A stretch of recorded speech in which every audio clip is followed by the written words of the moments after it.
ആശ്വാസം നേടാം. ഹൃത്തിനുള്ളിൽ ജീവൻ നൽകും വചനം, തിരുവചനം. യേശുവിൽ ഏറ്റവും പ്രിയപ്പെട്ട എൻ്റെ സഹോദരി സഹോദരന്മാരെ, ഇന്ന് നമ്മൾ ചിന്തിക്കുന്ന വചനഭാഗം യോഹന്നാന്റെ സുവിശേഷം 13-ാം അധ്യായം അതിൻ്റെ 9-ാമത്തെ തിരുവചനമാണ്. അവിടെ ഇങ്ങനെയാണ് യേശു പറയുന്നത്: ഞാൻ നിന്നെ കഴുകുന്നില്ല എങ്കിൽ നിനക്ക് എന്നോടുകൂടി പങ്കില്ല. ദൈവം തൻ്റെ സത്യങ്ങൾ നമുക്ക് മനസ്സിലാക്കി തന്നത്, പൂർണ്ണമായിട്ടും തന്നത് യേശു ക്രിസ്തുവിലൂടെയാണ്. ദൈവവുമായിട്ട് നമുക്ക് ഒരു ബന്ധം അഥവാ പങ്കാളിത്തം അഥവാ ആഴമേറിയ ഒരു സ്നേഹബന്ധവും ഒരു കൂട്ടായ്മയും ഉണ്ടാകണമെങ്കിൽ നമ്മളിലുള്ള മാലിന്യം കഴുകപ്പെട്ടിരിക്കണം എന്നത് ദൈവത്തിന് നിർബന്ധമാണ്. അതുകൊണ്ടാണ് മാർപ്പാപ്പയായിട്ട്, സഭയുടെ തലവനായിട്ട് തിരഞ്ഞെടുക്കപ്പെടാൻ പോകുന്ന പത്രോസിൻ്റെ മുഖത്ത് നോക്കി യേശു പറയുകയാണ്: സ്വർഗരാജ്യത്തിൻ്റെ താക്കോലുകളൊക്കെ നിൻ്റെ കയ്യിൽ ഞാൻ തരാമെന്ന് പറഞ്ഞതൊക്കെ ശരിയാണ്, പക്ഷേ നമ്മൾ തമ്മിൽ ഒരു ബന്ധമുണ്ടാകണമെങ്കിൽ നീ കഴുകപ്പെട്ടേ പറ്റൂ. അത് വെറുതെയുള്ള കഴുകലല്ല. ഞാൻ നിന്നെ കഴുകുന്നില്ല എങ്കിൽ നിനക്ക് എന്നോടുകൂടി പങ്കില്ല. ഈശോയിൽ ഏറ്റവും പ്രിയപ്പെട്ടവരെ, മനുഷ്യവർഗം മുഴുവൻ പാദങ്ങളിൽ ചെളി പുരണ്ടാണ് ഇരിക്കുന്നത്. മനുഷ്യവർഗത്തിൻ്റെ മുഴുവൻ പാദങ്ങളിൽ പാപത്തിൻ്റെ ചെളിയുണ്ട്. അത് കഴുകാനായിട്ട് കടന്നു വന്ന നല്ല സമരിയാക്കാരനാണ് കർത്താവ് യേശു ക്രിസ്തു. അതുകൊണ്ട് യേശു നമ്മളോട് പറയുകയാണ്, പാപങ്ങൾ കഴുകപ്പെടാത്തൊരവസ്ഥയിൽ നമുക്ക് ദൈവവുമായിട്ട് അടുത്തു വരാനോ ദൈവത്തെ അനുഭവിക്കാനോ നമുക്ക് സാധ്യമല്ല. ഒന്നാമതായിട്ട് നമ്മൾ ചിന്തിക്കുന്നത്, നമ്മുടെ കഴുകപ്പെടാത്ത പാപങ്ങളാണ് നമ്മെയും ദൈവത്തെയും തമ്മിൽ അകറ്റിയിരിക്കുന്നത്. യെശയ്യാ പ്രവാചകൻ്റെ പുസ്തകം 59-ാം അധ്യായത്തിൻ്റെ 2-ാമത്തെ തിരുവചനത്തിൽ ദൈവമായ കർത്താവ് ഇങ്ങനെ പറയുന്നു: നിന്റെ അകൃത്യങ്ങൾ നിന്നെയും ദൈവത്തെയും തമ്മിൽ അകറ്റിയിരിക്കുന്നു. നിന്റെ പാപം നിമിത്തം അവിടുന്ന് നിന്നിൽ നിന്ന് മുഖം മറച്ചിരിക്കുന്നു. വളരെ വ്യക്തമായിട്ട് പറയുകയാണ്, മറ്റൊരു കാര്യവും ഇവിടെയില്ല. നിന്റെ അകൃത്യങ്ങൾ നിന്നെയും ദൈവത്തെയും തമ്മിൽ അകറ്റിയിരിക്കുന്നു. നിന്റെ പാപം അവിടുത്തെ മുഖം നിന്നിൽ നിന്നും മറച്ചു വച്ചിരിക്കുന്നു. പ്രിയപ്പെട്ട സഹോദരങ്ങളെ, യേശു പ്രസംഗിക്കാൻ ആരംഭിക്കുന്നത് തന്നെ മാനസാന്തരപ്പെടുക എന്ന് പ്രസംഗിച്ചുകൊണ്ടാണ്, മറ്റൊന്നുമല്ല. യേശുവിൻ്റെ പ്രസംഗം ആരംഭിക്കുന്നത് രോഗശാന്തി എന്ന് പറഞ്ഞുകൊണ്ടല്ല, പരിശുദ്ധാത്മാഭിഷേകം എന്ന് പറഞ്ഞുകൊണ്ടല്ല, അത്ഭുതങ്ങൾ അടയാളങ്ങൾ എന്ന് പറഞ്ഞുകൊണ്ടല്ല. യേശു പ്രസംഗം ആരംഭിക്കും തന്നെ മാനസാന്തരപ്പെടുവിൻ അഥവാ കഴുകപ്പെടാനായിട്ട് കടന്നു വരുവിൻ എന്ന് പറഞ്ഞുകൊണ്ടാണ് യേശുവിൻ്റെ സുവിശേഷ പ്രസംഗം ആരംഭിക്കുന്നത് തന്നെ. നമുക്കറിയാം, സക്കേവൂസ് യേശുവിനെ കാണാനായിട്ട് ഒരുപാട് ആഗ്രഹിച്ചു. സക്കേവൂസ് അതിനുവേണ്ടി ഒരു മരത്തിൽ വലിഞ്ഞു കയറി ഒരുപാട് ബുദ്ധിമുട്ടുകൾ സഹിച്ചു. യേശു അവൻ്റെ മരത്തിൻ്റെ താഴെ വന്നു, അവനെ പേര് ചൊല്ലി വിളിച്ചു. ഇതൊക്കെ നമുക്ക് നന്നായിട്ട് അറിയാം. സക്കേവൂസെ ഇറങ്ങി വരാൻ പറഞ്ഞു. സക്കേവൂസ് ഇറങ്ങി വന്നു. ആളുകളുടെ എല്ലാം മുൻപിൽ വെച്ച് യേശു സക്കേവൂസിനെ ബഹുമാനിച്ചു. യേശു സക്കേവൂസിനോട് പറയുന്നു: ഇന്ന് ഞാൻ നിൻ്റെ ഭവനത്തിലാണ് ഭക്ഷണം കഴിക്കാൻ വരുന്നത്. അതുവരെ കാര്യങ്ങൾ വളരെ കൃത്യമായിട്ട് തന്നെയാണ് പോകുന്നത്. അപ്പോൾ യാതൊരു പ്രശ്നങ്ങളുമില്ല. പക്ഷേ ഒരു പ്രശ്നം മാത്രം അവിടെ ഉണ്ട്. അത് നമുക്ക് പിന്നീടാണ് മനസ്സിലാകുന്നത്. യേശു സക്കേവൂസിനെ പേര് ചൊല്ലി വിളിച്ചു, ശരിയാണ്. യേശു സക്കേവൂസിൻ്റെ വീട്ടിൽ ചെല്ലാമെന്ന് പറഞ്ഞു, ശരിയാണ്. യേശു സക്കേവൂസിനെ സ്നേഹിച്ചു, ശരിയാണ്. മരത്തിൻ്റെ മുകളിൽ സക്കേവൂസ് കയറിയിരുന്നത് യേശുവിൻ്റെ ഹൃദയത്തെ തൊട്ടു, അതും ശരിയാണ്. പക്ഷേ ഇത്രയും കാര്യങ്ങൾ കൊണ്ട് സക്കേവൂസിന് രക്ഷ കിട്ടിയില്ല. സക്കേവൂസിന് സ്വർഗത്തിൽ പേരെഴുതപ്പെടാനുള്ള ഭാഗ്യം കിട്ടിയില്ല. യേശു സക്കേവൂസിൻ്റെ വീട്ടിൽ വന്നിട്ട് പോലും സക്കേവൂസിന് രക്ഷ കിട്ടിയില്ല. എപ്പോഴാണ് സക്കേവൂസിന് രക്ഷ കിട്ടിയെന്ന് ചോദിച്ചു കഴിഞ്ഞാൽ, ഈ സംഭവം മുന്നോട്ട് വിവരിക്കുമ്പോൾ പരിശുദ്ധാത്മാവ് ഒരു പ്രത്യേക കാര്യം എഴുതി വച്ചിരിക്കുന്നു. ഭക്ഷണം കഴിച്ചുകൊണ്ടിരിക്കുന്നതിനിടയിൽ സക്കേവൂസ് എഴുന്നേറ്റ് ചെന്ന് തൻ്റെ പണസഞ്ചികൾ കൈകളിൽ എടുത്തുകൊണ്ടിട്ട് പറഞ്ഞു: കർത്താവേ, ഞാൻ വഞ്ചിച്ചെടുത്തിട്ടുള്ളതെല്ലാം ഞാൻ തിരികെ കൊടുക്കാനായിട്ട് പോവുകയാണ്. ഞാൻ എൻ്റെ സ്വത്തിൻ്റെ ഇത്ര ഭാഗം പാവങ്ങൾക്ക് വേണ്ടിയിട്ട് കൊടുക്കാനായിട്ട് പോവുകയാണെന്ന് പറഞ്ഞുകൊണ്ട് അദ്ദേഹം തൻ്റെ പണസഞ്ചികൾ കൈകളിലെടുത്ത് യേശുവിൻ്റെ മുമ്പിലേക്ക് കൊണ്ടുവന്ന് ഒരു കഴുകപ്പെടലിന്, തൻ്റെ പാദങ്ങളിൽ പറ്റിയിരുന്ന ചെളി കഴുകിക്കളയാൻ ഞാൻ തയ്യാറാണെന്ന് പറഞ്ഞുകൊണ്ട് അദ്ദേഹം യേശുവിൻ്റെ പക്കലേക്ക് വരുമ്പോൾ യേശു പെട്ടെന്ന് പറയുന്ന ഒരു മറുപടിയുണ്ട്: ഇന്ന് ഈ ഭവനത്തിന് രക്ഷ കൈവന്നിരിക്കുന്നു. ഞാൻ ഓർക്കുകയാണ്, 1990-കളിൽ നായ്ക്കമ്പറമ്പിലച്ചനും പനക്കലച്ചനും കൊടുങ്കാറ്റുപോലെ കേരളത്തിൽ ആഞ്ഞടിക്കുകയാണ്. ഓരോ ആഴ്ചയും 10,000-ങ്ങളാണ് ഡിവൈനിൽ ധ്യാനം കൂടുന്നത്. കേരളത്തിൻ്റെ എല്ലാ ഇടവകളിൽ നിന്നും ബസ് പോകുന്നു. വിജാതീയ സഹോദരങ്ങൾ ടൂറിസ്റ്റ് ബസ് പിടിച്ചും ട്രെയിനിൽ കയറിയും ഒക്കെ വരുന്നു. സീറ്റ് കിട്ടാൻ ബുദ്ധിമുട്ടാണ്. നായ്ക്കമ്പറമ്പിലച്ചൻ്റെ ഒരു കൺവെൻഷൻ എന്ന് പറഞ്ഞാൽ 1.5 ലക്ഷം പേരാണ് വരുന്നത്. വലിയ ഒരു ചരിത്ര സംഭവം പോലെ കേരളം മുഴുവൻ പരിശുദ്ധാത്മാവ് ആഞ്ഞടിക്കുന്ന സമയത്ത് ഈ വലിയ അത്ഭുതങ്ങൾ നടക്കുന്നത് എപ്പോഴാന്ന് പറഞ്ഞാൽ, അച്ഛൻ സ്റ്റേജിൽ നിന്നിട്ട് ഇങ്ങനെ പറയും, നിങ്ങൾക്ക് ആരോടെങ്കിലും വെറുപ്പോ വിദ്വേഷമോ ഒക്കെ ഉണ്ടെങ്കിൽ ക്ഷമിക്കാൻ പറയും. അങ്ങനെ ക്ഷമിക്കാൻ വേണ്ടിയിട്ട് ഒരു 10-15 മിനിറ്റ് സമയം അച്ഛൻ ജനങ്ങൾക്ക് കൊടുക്കും. അപ്പം ആളുകളെല്ലാം ഇങ്ങനെ വാവിട്ട് നിലവിളിക്കുകയാണ്. പിന്നീട് ഓരോ ദിവസവും കൺവെൻഷൻ്റെ അവസാനം കെട്ടിപ്പിടുത്തമാണ്, ചുംബനം നൽകലാണ്.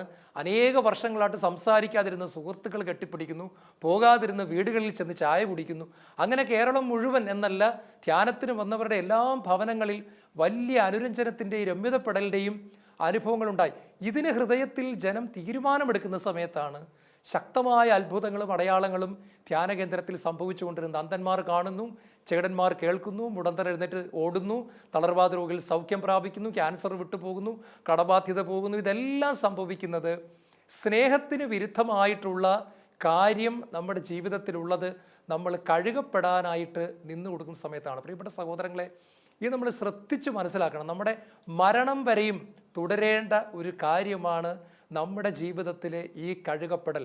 നമ്മൾ കുളിച്ച് കഴിഞ്ഞാലും വീടിന് പുറത്തേക്ക് ഇറങ്ങിക്കഴിഞ്ഞ് വരുമ്പോൾ നമ്മുടെ കാലുകളിൽ അഴുക്ക് പുരണ്ടിരിക്കുന്നത് പോലെ നമ്മൾ എത്രമാത്രം പ്രാർത്ഥിക്കുന്നവരാണെങ്കിലും എത്ര നല്ല ധ്യാനത്തിൽ പങ്കെടുക്കുന്നവരാണെങ്കിലും ഓരോ ദിവസവും പ്രഭാതം മുതൽ പ്രദോഷം വരെ നമ്മൾ ജീവിതം ഈ ലോകവുമായിട്ട് ബന്ധപ്പെട്ട് കിടക്കുന്നതിനാൽ നമ്മുടെ ജീവിതത്തിൽ ചെളി പുരളാൻ സാധ്യതയുണ്ട്. അതുകൊണ്ടാണ് കർത്താവ് പറയുന്നത്, ഞാൻ നിന്നെ കഴുകുന്നില്ല എങ്കിൽ നിനക്കെന്നോടുകൂടി പങ്കില്ല. പത്രോസ് മിക്കവാറും ഞെട്ടിപ്പൊയ്ക്കാണ്. കാരണം പത്രോസ് വിചാരിച്ചത് ഇതാണ്, സ്വർഗരാജ്യത്തിൻ്റെ താക്കോൽ എൻ്റെ കയ്യിലാണ് ഇരിക്കുന്നത്. കടലിൻ്റെ മുകളിൽ കൂടെ യേശുവിനെ പോലെ നടന്ന ഒരേ ഒരു മനുഷ്യൻ ഞാനാണ്. അലറുന്ന തിരമാലകളുടെ മുകളിൽ കൂടെ ഞാൻ മുങ്ങാതെ നടന്നു പോയിട്ടുണ്ട്. രൂപാന്തരമലയിൽ ഞാൻ യേശുവിൻ്റെ മുഖം കണ്ടതാണ്. മോശയെയും ഏലിയായെയും കണ്ടതാണ്. ജായിറോസിൻ്റെ മകളെ ഉയർപ്പിക്കുമ്പോൾ ഞാൻ കൂടെയുണ്ട്. ഞാൻ എല്ലാ അത്ഭുതങ്ങളുടെയും അടയാളങ്ങളുടെയും കൂടെ നിന്ന ആളാണ്. ഞാനാണ് അപ്പോസ്തലന്മാരിൽ പ്രമുഖൻ. എന്നിട്ടും കർത്താവ് പറയാണ്, ഞാൻ നിന്നെ കഴുകുന്നില്ല എങ്കിൽ നിനക്ക് എന്നോടുകൂടെ പങ്കില്ല. ഞാനും നീയും തമ്മിൽ യാതൊരു തരത്തിലുള്ള ബന്ധങ്ങളും ഉണ്ടായിരിക്കുന്നതല്ല. പ്രിയപ്പെട്ട സഹോദരങ്ങളെ, ഇന്ന് തിരുവചനം ശാലോം ടിവിയുടെ മുമ്പിൽ നിന്ന് കേൾക്കുമ്പോൾ എൻ്റെ ജീവിതത്തിൽ കഴുകപ്പെടാനുള്ള സകല മാലിന്യങ്ങളെയും യേശുവിൻ്റെ മുമ്പിലേക്ക് കൊണ്ടുവരണം. അതുകൊണ്ടാണ് യേശയ്യാ പ്രവാചകന്റെ പുസ്തകം 1-ാമത്തെ അധ്യായത്തിൻ്റെ 11-ാമത്തെ വാക്യത്തിൽ കർത്താവ് ഒരു ചോദ്യം ചോദിക്കുന്നുണ്ട്. നിങ്ങളുടെ നിരവധിയായ ബലികൾ എനിക്കെന്തിന്? നിങ്ങളുടെ നിരവധിയായ ബലികൾ എനിക്കെന്തിന്? വീണ്ടും ചോദിക്കുകയാണ്, എൻ്റെ മുൻപിലേക്ക് കടന്നു വരാൻ, എൻ്റെ അങ്കണത്തിൽ കാലുകുത്താൻ ഇവ വേണമെന്ന് നിങ്ങളോട് ആരാണ് പറഞ്ഞത്? വീണ്ടും യേശയ്യാ 1:16 എത്തുമ്പോൾ പറയാണ്, നിങ്ങളെ തന്നെ കഴുകി ശുദ്ധീകരിക്കുവിൻ. കർത്താവിൻ്റെ മനസ്സ് കർത്താവ് കാണിച്ചു തരികയാണ്. ഈ കാളയെയും ആടിനെയും പശുവിനെയും എല്ലാം കൂടെ വെട്ടിക്കൊണ്ടുവന്ന് എൻ്റെ ബലിപീഠത്തിലിട്ട് ബലിയർപ്പിക്കാൻ നിങ്ങളോട് ആരാണ് ആവശ്യപ്പെട്ടത്? കർത്താവ് പറയാണ്, ധൂപം എനിക്ക് മ്ലേച്ഛ വസ്തുവാണ്. നമ്മൾ വലിയ കാര്യമായിട്ട് ദൈവത്തിന് സമർപ്പിക്കുന്ന ധൂപം, കുന്തിരിക്കത്തിൻ്റെ ധൂപം, മാനസാന്തരപ്പെടാത്ത വ്യക്തിയാണ് ആ ധൂപം കൊടുക്കുന്നെങ്കിൽ യേശു പറയുകയാണ്, ഇതെനിക്ക് മ്ലേച്ഛ വസ്തുവാണ്. എൻ്റെ മുൻപിൽ കടന്നു വരാൻ ഇതൊക്കെ വേണമെന്ന് നിങ്ങളോട് ആരാണ് പറഞ്ഞത്? വേണ്ട കാര്യം വെളിപ്പെടുത്തുന്നു, മക്കളെ, നിങ്ങളെ തന്നെ കഴുകി ശുദ്ധീകരിക്കുവിൻ.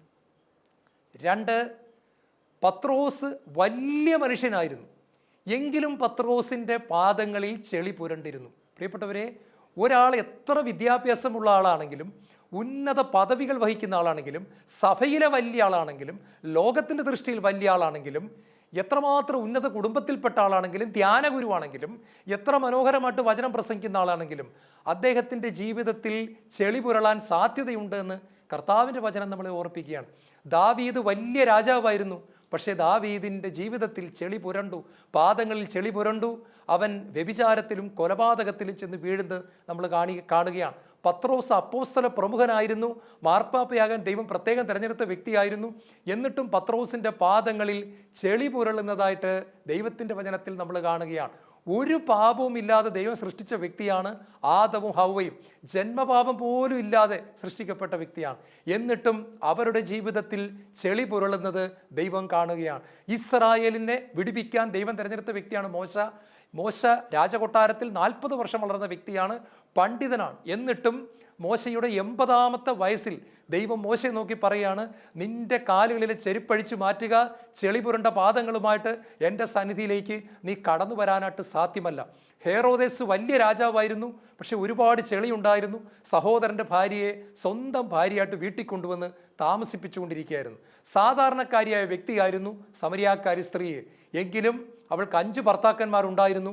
ഇപ്പോൾ വേറെ ആരുടെയോ ഭർത്താവിനോട് താമസിക്കുന്നു. പ്രിയപ്പെട്ടവരെ, ജീവിതത്തിൻ്റെ ഏത് തുറകളിലുള്ള വ്യക്തിയാണെങ്കിലും, ഏത് അന്തസ്സിലുള്ള വ്യക്തിയാണെങ്കിലും, ആ വ്യക്തികളെ നോക്കി കർത്താവ് പറയുകയാണ്, നിന്റെ പാദങ്ങളിൽ ചെളി പുരണ്ടിട്ടുണ്ട്, നീ ചെളി പുരണ്ടിട്ടില്ല എന്ന് മാത്രം എന്നെ നോക്കി പറയരുത്. അതുകൊണ്ടാണ് പ്രിയപ്പെട്ട സഹോദരങ്ങളെ, റോമാലേഖനം 3-ാം അധ്യായത്തിൻ്റെ 10-ാമത്തെ വചനം പറയുന്നു, നീതിമാനായി ആരുമില്ല, ഒരുവൻ പോലും ഇല്ല. There is none righteous before God. ദൈവത്തിൻ്റെ മുൻപിൽ നീതിമാനായി പാപമില്ലാത്തവനായി ഒരുവൻ പോലുമില്ല. ദൈവത്തിൻ്റെ മുമ്പിൽ പാപമില്ല എന്ന് പറയാൻ ഒരു മനുഷ്യനെ കൊണ്ട് സാധ്യമല്ല. അതുകൊണ്ടാണ് പറയുന്നത്, നിന്റെ പാദങ്ങളിൽ ചെളി പുരണ്ടിരിക്കുന്നു, നീ അത് കഴുകുന്നില്ല എങ്കിൽ നമ്മൾ തമ്മിൽ യാതൊരു ബന്ധവും ഉണ്ടായിരിക്കുന്നതല്ല. ഞാൻ ഇന്നയാളാണ്, അതുകൊണ്ട് എനിക്ക് ഒഴിവുകഴിവുണ്ടെന്ന് ആരെക്കൊണ്ടും പറയാനായിട്ട് സാധ്യമല്ല എന്നർത്ഥം. 3-ാമതായിട്ട് നമ്മൾ ചിന്തിക്കുന്നു, പത്രോസ് ഹൃദയത്തിൽ മറുതലിപ്പുള്ള വ്യക്തിയായിരുന്നു. പ്രിയപ്പെട്ട സഹോദരങ്ങളെ, 11 ശിഷ്യന്മാരുടെ പാദങ്ങളും കഴുകി, ആരും ബഹളമൊന്നും ഉണ്ടാക്കിയില്ല. എന്നാൽ 12-ാമതായിട്ട് പത്രോസിൻ്റെ കാല് കഴുകുകയാണ്. ഈ സമയത്ത് പത്രോസ് പറയാണ്, എൻ്റെ പാദം കഴുകാൻ ഞാൻ സമ്മതിക്കത്തില്ല. 11 പേരുടെ പാദങ്ങളിലും അഴുക്കുണ്ടായിരുന്നു കാണും, 11 പേരുടെ ജീവിതത്തിലും മാലിന്യം ഉണ്ടായിരുന്നു കാണും. പക്ഷേ അപ്പോസ്തല പ്രമുഖനായി എന്നെ കഴുകേണ്ട കാര്യമൊന്നുമില്ല, ഞാൻ അത്ര മോശക്കാരനല്ല, എന്നെ കഴുകേണ്ട കാര്യം ഇല്ല. പ്രിയപ്പെട്ടവരെ, പത്രോസ് വിചാരിച്ചിരുന്നത് പത്രോസ് അത്ര വലിയ കുഴപ്പമുള്ള ആളൊന്നുമല്ല, അതുകൊണ്ടാണ് പത്രോസിനെ നേതാവായിട്ട് തിരഞ്ഞെടുത്തെന്നാണ് പത്രോസ് വിചാരിച്ചിരിക്കുന്നത്. അതുകൊണ്ട് പത്രോസ് പറയാണ്, ബാക്കി എല്ലാവരെയും കഴുകിയത് കൊള്ളാം, എൻ്റെ കാല് കഴുകേണ്ട കാര്യമില്ല. പ്രിയപ്പെട്ടവരെ, ജെറമിയ പ്രവാചകന്റെ പുസ്തകം 2-ാം അധ്യായത്തിൻ്റെ 35-ാമത്തെ വചനം ഇങ്ങനെയാണ് പറയുന്നത്, നിന്നിൽ പാപമില്ല എന്ന് നീ പറഞ്ഞതുകൊണ്ട് നിന്നെ ഞാൻ കുറ്റം വിധിക്കും. വളരെ മനോഹരമായൊരു വചനമാണ്. ദൈവം ഒരു വ്യക്തിയെ കുറ്റം വിധിക്കുന്നത് എപ്പോഴാണെന്നറിയാമോ? നിന്നിൽ പാപമില്ല എന്ന് നീ പറഞ്ഞതുകൊണ്ട് നിന്നെ ഞാൻ കുറ്റം വിധിക്കും. അപ്പോൾ ഓർത്തോണം, ഈ ഒരൊറ്റ കാരണത്താലാണ് നമ്മളെ ദൈവം കുറ്റം വിധിക്കാൻ പോണത്. അപ്പോൾ നമ്മൾ പാപം ഉണ്ടെന്ന് പറഞ്ഞു കഴിഞ്ഞാൽ നമ്മൾ കുറ്റം വിധിക്കപ്പെടുന്നില്ല, നമ്മൾ കഴുകപ്പെടാൻ നിന്ന് കൊടുക്കുകയാണ്. വളരെ ശ്രദ്ധിച്ച് വായിക്കേണ്ടൊരു വചനമാണത്. നിന്നിൽ പാപമില്ല എന്ന് നീ പറഞ്ഞതുകൊണ്ട് നിന്നെ ഞാൻ വിധിച്ച് തള്ളും, നിന്നെ ഞാൻ കുറ്റം വിധിച്ചിരിക്കും. അതുപോലെ തന്നെ സാമുവൽ പ്രവാചകന്റെ 1-ാം പുസ്തകം 15-ാം അധ്യായം 1 സാമുവൽ 15:23 ഇങ്ങനെയാണ് പറയുന്നത്, മാത്സര്യം മന്ത്രവാദം പോലെ പാപമാണ്, മർക്കടമുഷ്ടി വിഗ്രഹാരാധന പോലെയും. ഇവിടെ പത്രോസ് ബലം പിടിച്ചുകൊണ്ട് പറയുകയാണ്, ഞാൻ അത്ര മോശക്കാരനൊന്നുമല്ല, എന്നെ കഴുകേണ്ട കാര്യം ഇല്ല. അതായത് ബലം പിടിച്ചുകൊണ്ട് പറയുകയാണ്, എനിക്ക് കഴുകത്തക്ക തരത്തിലുള്ള പാപമൊന്നുമില്ല. ബാക്കി 11 പേരിലും കുഴപ്പവും പാപങ്ങളും കുറവുകളും ബലഹീനതകളൊക്കെ ഉണ്ടായിരിക്കും, പക്ഷേ എന്നെ അങ്ങനെ കഴുകേണ്ട കാര്യം ഇല്ല. പ്രിയപ്പെട്ട സഹോദരങ്ങളെ, യേശു വീണ്ടും സ്നേഹത്തോടുകൂടി അവനെ തിരുത്തുകയാണ്. പത്രോസേ, അങ്ങനെ നീ പറയരുത്, നിന്നെ ഞാൻ കഴുകുന്നില്ല എങ്കിൽ നിനക്ക് എന്നോടുകൂടി പങ്ക് ഇല്ല.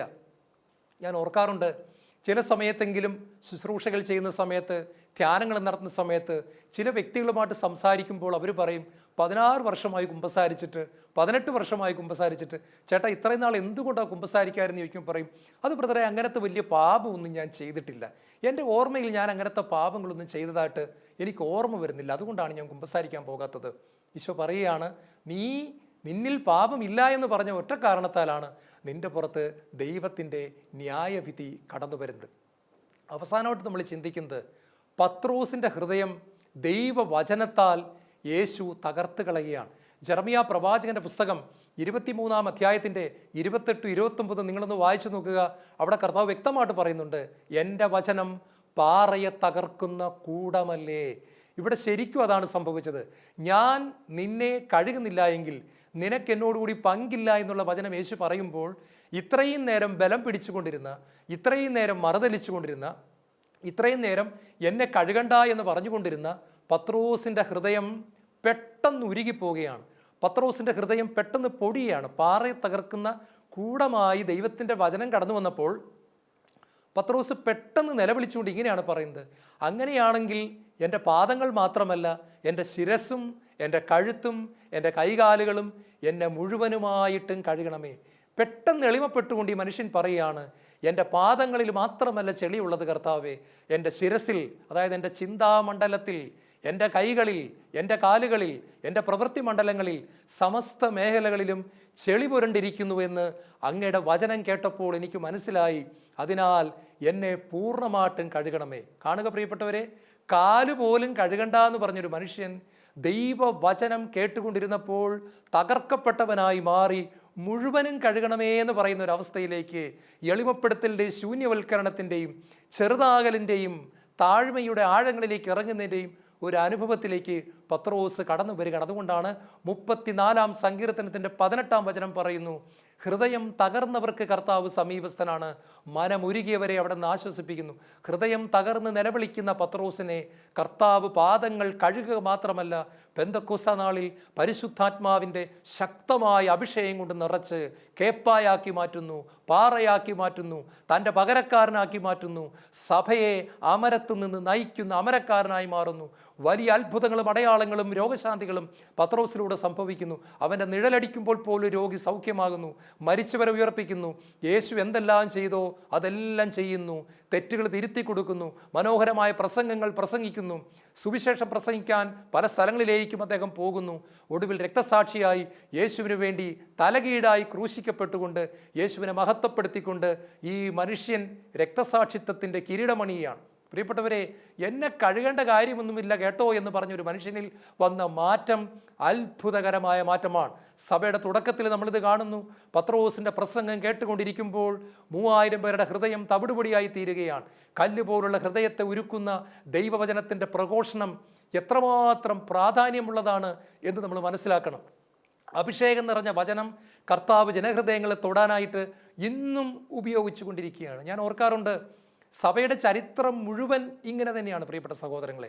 ഭാരതത്തിൻ്റെ 2ാമത്തെ അപ്പോസ്തലൻ എന്നറിയപ്പെടുന്ന ഫ്രാൻസിസ് സേവ്യർ എന്ന് പറയുന്ന മനുഷ്യൻ ബുദ്ധി കൊണ്ടും സൗന്ദര്യം കൊണ്ടും കഴിവുകൾ കൊണ്ടും കുടുംബമഹിമ കൊണ്ടും സമ്പത്ത് കൊണ്ടും ഒരുപാട് അഹങ്കരിച്ചിരുന്നൊരു മനുഷ്യനാണ്. എന്ന് പറഞ്ഞാൽ, ശരിക്കും പറഞ്ഞാൽ ഒരു പാറയായിരുന്നു. ആ പാറയെ തകർക്കാൻ ദൈവം ഉപയോഗിച്ചത് തൻ്റെ വചനമാകുന്ന കൂടത്തെ തന്നെയാണ്. ഇഗ്നേഷ്യസ് ലയോള എന്ന് പറയുന്ന വിശുദ്ധനായ കത്തോലിക്ക പുരോഹിതൻ ഒരു ഞായറാഴ്ച പ്രഭാതത്തിൽ വിശുദ്ധ ബലിയുടെ മധ്യത്തിൽ പ്രസംഗിച്ച അത്ഭുതകരമായ വചനപ്രഘോഷണത്തിൻ്റെ മധ്യത്തിൽ, അല്ലയോ മനുഷ്യ, നീ ലോകം മുഴുവൻ നേടിയാലും നിന്റെ ആത്മാവ് നഷ്ടപ്പെട്ടാൽ എന്ത് പ്രയോജനമെന്നുള്ള ഒരൊറ്റ വചനം. താൻ ലോകത്തിൻ്റെത് മുഴുവൻ നേടി, താൻ PhDകൾ നേടി, തനിക്ക് സൗന്ദര്യമുണ്ട്, തനിക്ക് ആരോഗ്യമുണ്ട്, തനിക്ക് സമ്പത്തുണ്ട്, ബാങ്ക് ബാലൻസ് ഉണ്ട്, കുടുംബമഹിമയുണ്ട്, എല്ലാം ഉണ്ട്, ആളുകൾ തന്നെ ആദരിക്കുന്നുണ്ട്, താൻ പ്രൊഫസറാണ്, തൻ്റെ കുട്ടികൾ തന്നെ ഒത്തിരി ആദരിക്കുന്നു, ബഹുമാനിക്കുന്നു, ലോകത്തിലെ എല്ലാം താൻ നേടി, എങ്കിലും തൻ്റെ ആത്മാവ് നഷ്ടപ്പെട്ടാൽ എന്ത് പ്രയോജനമെന്നുള്ള വചനം പാറയെ തകർക്കുന്ന കൂടമായി പ്രിയപ്പെട്ട സഹോദരങ്ങളെ ഫ്രാൻസിസ് സേവ്യറിനെ തൊടുകയാണ്. അന്ന് വരെ ലോകത്തിന് വേണ്ടി മാത്രം ജീവിച്ചുകൊണ്ടിരുന്ന ഈ മനുഷ്യൻ 3 ദിവസങ്ങൾ ഉറക്കമില്ലാതെ പരിശുദ്ധാത്മാവിൻ്റെ സ്നേഹത്താൽ പിടിക്കപ്പെട്ടവനായി കരഞ്ഞുകൊണ്ട് നടക്കുകയാണ്. ഒടുവിൽ ഭാരതത്തിലേക്ക് അദ്ദേഹം കടന്നു വരുന്നു. അത്ഭുതങ്ങളും അടയാളങ്ങളും സംഭവിക്കുന്നു. അദ്ദേഹത്തിൻ്റെ ജീവിതത്തിൽ ഒരുപാട് അത്ഭുതങ്ങൾ, 4 മരിച്ചവരെ പോലും അദ്ദേഹം ഉയർപ്പിച്ചു. ഇന്നും അദ്ദേഹത്തിൻ്റെ പൂജ്യമായ ശരീരം അഴുകാതെ ഗോവയിൽ ഇരിക്കത്തക്കവണ്ണം എൻ്റെ പരിശുദ്ധൻ ജീർണിക്കാൻ അനുവദിക്കത്തില്ല എന്നുള്ള വചനം അന്വർത്ഥമാക്കിക്കൊണ്ട് ഇതാ ഇന്ന് ഭാരതത്തിൽ അദ്ദേഹത്തിൻ്റെ ശരീരം ഇരിക്കുന്നു. പ്രിയപ്പെട്ട സഹോദരങ്ങളെ, ഓർക്കണമേ, നമ്മുടെയൊക്കെ ജീവിതത്തെ തൊടുവാനും സ്പർശിക്കുവാനും കർത്താവ് ഉപയോഗിക്കുന്ന മാർഗം തൻ്റെ വചനം തന്നെയാണ്. നമ്മൾ ഓർക്കണം, മരണം വരെയും നമ്മുടെ ജീവിതത്തിൽ പാദങ്ങളിൽ ചെളി പുരണ്ടുകൊണ്ടിരിക്കും. ഈശോ പറയുന്നുണ്ട്, കുളി കഴിഞ്ഞവൻ്റെ പാദങ്ങൾ കഴുകണം എന്ന് പറഞ്ഞാൽ ധ്യാനം കൂടിയവനും പിറ്റേ ദിവസം അവൻ്റെ പാദത്തിൽ ചെളി പുരണ്ടിരിക്കും. ഞായറാഴ്ച വിശുദ്ധ കുർബാനയ്ക്ക് പോയവനും വൈകുന്നേരമാകുമ്പോൾ അവൻ്റെ പാദങ്ങളിൽ ചെളി പുരണ്ടിരിക്കും. ഷാലോൺ ടെലിവിഷനിലെ മുഴുവൻ പ്രോഗ്രാമും കാണുന്ന വ്യക്തിയാണെങ്കിലും അന്ന് വൈകുന്നേരം ആകുമ്പോൾ ഏതെങ്കിലുമൊക്കെ ചെളികൾ നമ്മുടെ ജീവിതത്തിൽ പുരണ്ടിരിക്കാൻ സാധ്യതയുണ്ട്. അതിനെ കഴുകണമെന്നാണ് കർത്താവ് പറയുന്നത്. ഈ കഴുകലിൻ്റെ അടിസ്ഥാനത്തിലാണ് നമ്മുടെ ജീവിതത്തിൽ വളർച്ച ഉണ്ടാകുന്നത്. നാം എത്രമാത്രം കഴുകപ്പെടാൻ നമ്മളെ തന്നെ ദൈവത്തിന് മുമ്പിലേക്ക് വിട്ടുകൊടുക്കുന്നു, അത്രമാത്രം ദൈവവുമായിട്ട് നമുക്ക് വലിയൊരു ബന്ധമുണ്ടായിരിക്കും. ഞാൻ ഓർക്കുകയാണ്, കുഞ്ഞേട്ടൻ പറഞ്ഞൊരു മിഷൻ ലീഗിൻ്റെ കുഞ്ഞേട്ടൻ പറഞ്ഞത് ഓർക്കുകയാണ്. കുഞ്ഞേട്ടൻ 4ാം ക്ലാസ്സിൽ പഠിക്കുന്ന സമയത്ത് അൽഫോൻസാമ്മയെ കാണാൻ പോവുകയാണ്. അപ്പോൾ അൽഫോൻസാമ്മ അന്ന് രോഗിയായിട്ട് പനി പിടിച്ച് കട്ടിൽ കിടക്കുകയാണ്. അപ്പോൾ ഇവർ 4 കൂട്ടുകാരും കൂടെ കാണാൻ പോവുകയാണ്.